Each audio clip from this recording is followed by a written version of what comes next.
Now, I will say, she was writing everything up on the board. Did I say I'm doing femur first or hip? Femur? Just Well, make sure. because Yeah. it would be. I'm gonna do femur. So femurs first. Femur first. Proximal femur. Yep. So you can start with whatever. Sorry. It's I okay. think it makes more sense to me to You said- you start. said Middle, for- distal? Yeah. You said for hip and proximal femur to do a 10 by 12 or a 14 by 7. Just for the hip. That's Just why for I the said, hip. what am I positioning? So for a femur, Okay. 14 by 17. 17. And just collimate from there. Lengthwise. So lengthwise. So here's our ASIS. So we know ASIS is above the hip joint. So as long as we have that at the top of our light field, we know that we have the hip joint, right? And that's what we need. So I'm going to bring it in a little bit because we know that's symphysis pubis, and we know that we've got a few inches before it's the head of the femur because that's all we care about is So the the femur. top of your light field's at ASIS. ASIS. So we have soft tissue here because we need soft tissue on the side. I know I have plenty of light there. So this is how I do the first one. I'm going to rotate it in 15 to 20. Why? Because it needs The neck. the neck. Gonna be parallel. The neck to be parallel. We don't have image receptor, we'll just act like we do. So it's gonna be the first one, AP, proximal. Okay? So now we need to overlap. I'm going to put my hand about an inch from where the light ends, and I'm going to move the patient all the way down or flip the table. I'm gonna feel her knee. There's her apex, half inch below. So I'm gonna move it up a little bit and in because I need soft tissue on both sides. So I have soft tissue. Have soft tissue. I could probably even collimate a little bit. So I have her knee joint, I have soft tissue. I had about that much of overlap. Roll her leg in about 5 now, just because AP knee, and that's my distal. Quick Okay. question though. Yep. Alright, so you leave her at the proximal femur and then change your cassette, then you do the overlap. Like put your hand, turn the light back on and do that. Alright. Yeah. It doesn't matter how you do it, as long as when you move the table, you have your hand on overlap. Yeah, well, It doesn't matter Yeah, if I do. you move her first and then you change up. It doesn't matter.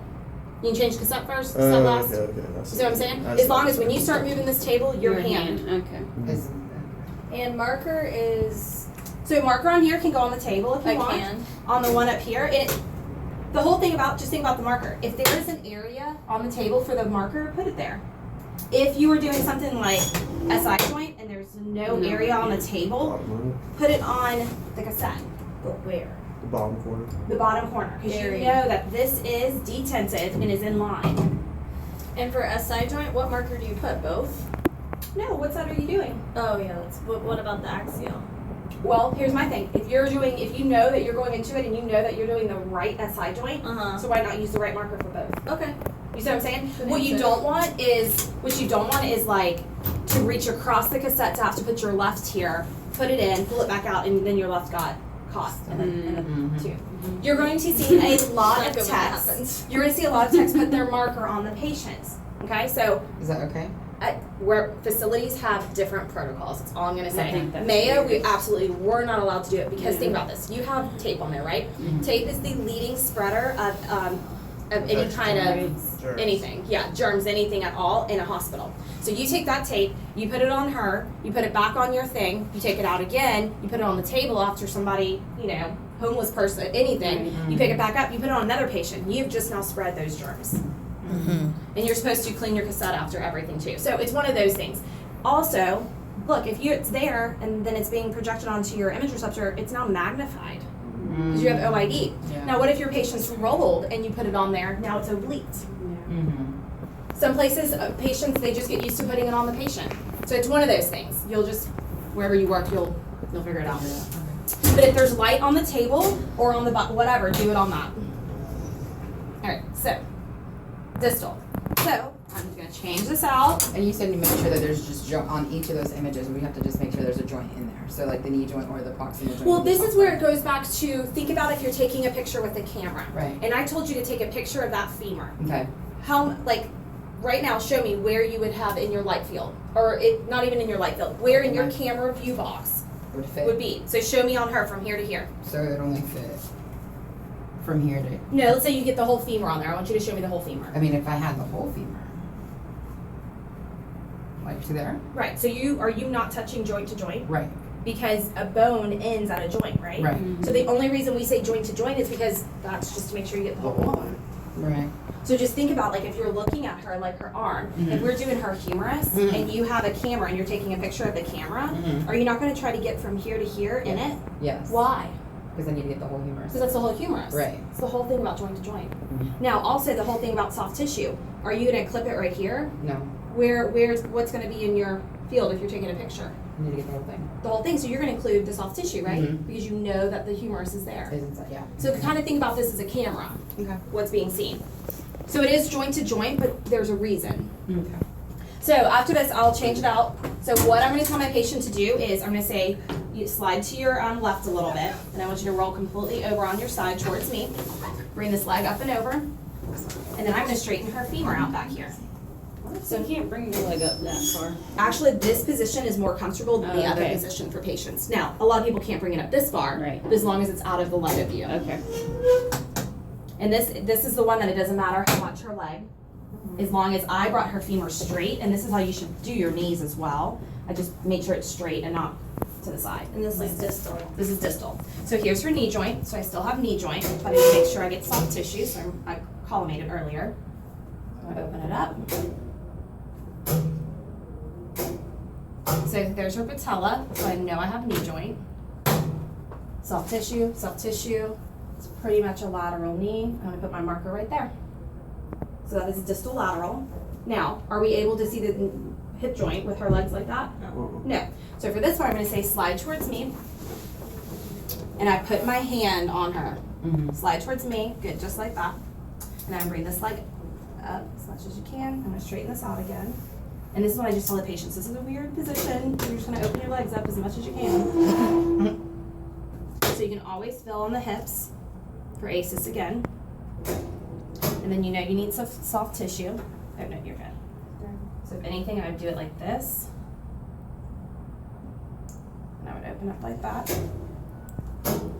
And one thing about the collimation is sometimes you have to bring the leg back so that you can get the collimation in. And we have to have light on both sides? For the most part, but once you get past a certain area, can you not see like the lights there? So we know that we're past here. So pretty much Okay. we don't need the tissue of the butt or the other hip or Yeah. anything like that. So this is good. I put my marker there. I know that I have ACEs. Yeah, always put that out of the way. And you'll be fine like that. Okay. There, you can straight on your back. You're probably up there just having a party for the last week. I'm like, Where's our party? You're not done yet. Last week? We could have an Friday. after It's their Chris, last week but- until they graduate. Uh, I'm gonna be that way.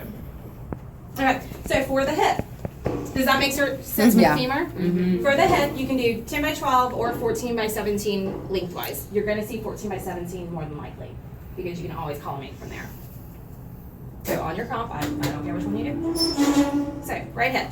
So I need ASIS once again in my picture, but I do not need crust because we are doing a unilateral hip. We are not doing bilateral hips, which is your pelvis.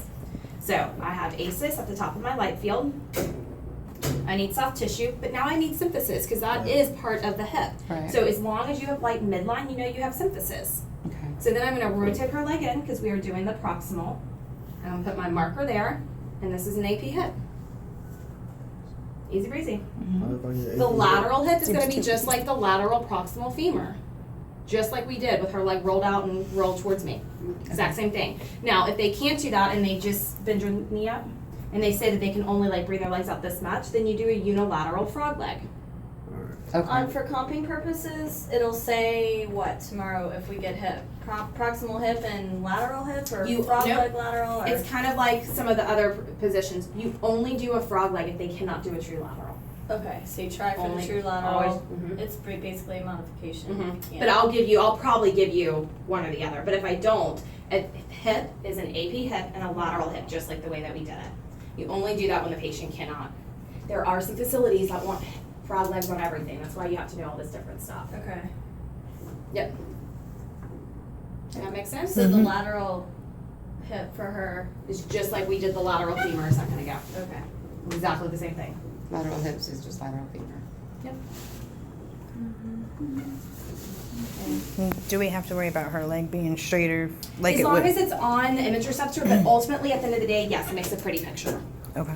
And depending on the person, sometimes you have to make it straight to give them the collimation. So you kind of angle them a bit just to keep the leg Just to keep the leg straight. Okay. But at the end of the day, if it fits on there, it fits on there. Just what's Right. better? What would you, We're the champions, huh? would you Okay, what shield? else do we No, want I'm to not.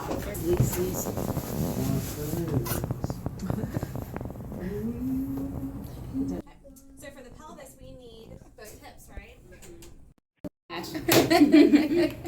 So where's the central ray for this? Midway between the symphysis and the ACES and symphysis, right? So we're gonna Greater feel for greater trips. Oh, sorry, hon. Which is about right there. So midway between is gonna be like this. So I was almost there. At the same time, you need to feel for the top of crest. I am not comfortable with my light field being right there because this is her top of crest. So I'm gonna move it a little bit. Remember, your central ray is just a starting point. So right there, make sure it's centered, both sides. I'm gonna roll her legs inward 15 to 20. And then for her, I'm gonna put my marker on the bottom right corner. Why the bottom right corner, not the top? Because you're needing to include the. Yep, because you have the wings up here, and you need that. Do we need femur on our pelvis? No. No. So if your marker accidentally gets in the femur, it's okay. But that's what it looks like. And then the frog legs. And then bend the knees up. Frog legs. And that's 3 inches below the ACES. 3 inches below ACES. Oh, I feel bad whoever gets me for that because they were. And actually, right there, you still need crust because it's a pelvis. This isn't 3 inches below ACES. The unilateral is. This isn't right. The bilateral frog leg? leg. Yeah. It says 3 inches for Yeah. bilateral. Are you sure? Yeah. Yeah. 100. 3 inches below. Well, I mean, here's the thing. You know that you have to memorize something for a booklet. The reason I question that is because you have to have crust. Okay. So that's why I say central razor starting points. If a book Right. asks you what it is, I just thought that was for unilateral. If somebody asks you what it is, you know what it is. But at the end of the day, here's my ACES. So I'm about 2 inches below. But you need crust. You need It's like doing a chest. If your chest isn't in the picture, you got to change your central ray. Right. Okay. No, that's for a hip. That's not for a butt. Frog leg. I'm gonna look that up. That doesn't make sense. My eyes are killing me. So